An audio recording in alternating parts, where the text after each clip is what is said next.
উদ্যোগের রেসপন্সটা খুব কম ছিল। মানুষ আসতো, একজন দুইজন করে আসতো, তারা নতুন একটা দোকান দেখে আসতো। আহ, তখন থেকে মানে খাবারটা খাওয়ার পরে মানুষ তেমন একটা ফিডব্যাক দিত না। বাট 1 মাস যাওয়ার পর থেকেই মানুষ মোটামুটি আমাদের খাবারের প্রশংসা করা শুরু করলো। তো এখন রিপিট কাস্টমারই আমার বেশি।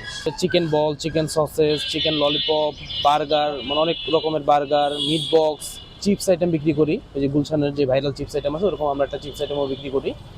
প্লাস আমাদের হোমমেড চিকেন রোল আছে, চিকেন আইটেমগুলো আছে, spicy chicken, hot wings, drum stick, এগুলোও সেল করি। মেইনলি কাস্টমারের রিপিট হয় খাবারের টেস্টের কারণে।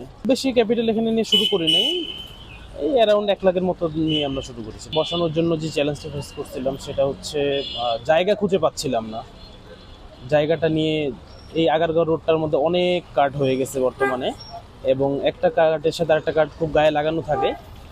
আমরা চেষ্টা করতেছিলাম একটা মানে ভালো একটা প্লেসে কার্ডটা বসানোর জন্য, বাট ওই প্লেসটা আমরা খুঁজে পাচ্ছিলাম না। আমরা কয়েকজন মিলে কার্ডটা দিয়েছি, আমরা সবাই হচ্ছে একসাথে জব করি, আমরা সবাই কলিগ। আমাদের মেন টার্গেটই এটা যে আমরা সবাই একত্রিত হওয়া এবং আস্তে আস্তে ব্যবসাটাকে গ্রো করা।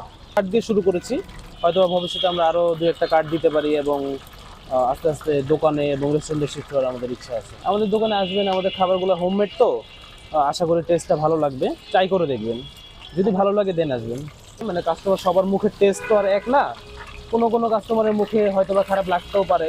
আবার অনেক সময় দেখা যায় যে আমাদের রান্না করার সময় কোনো কারণে একটু ফল্ট হতেও পারে। যদি এরকম হয়ে থাকে তখন কোনো কাস্টমারের মুখে তো খারাপ টেস্ট লাগতেও পারে।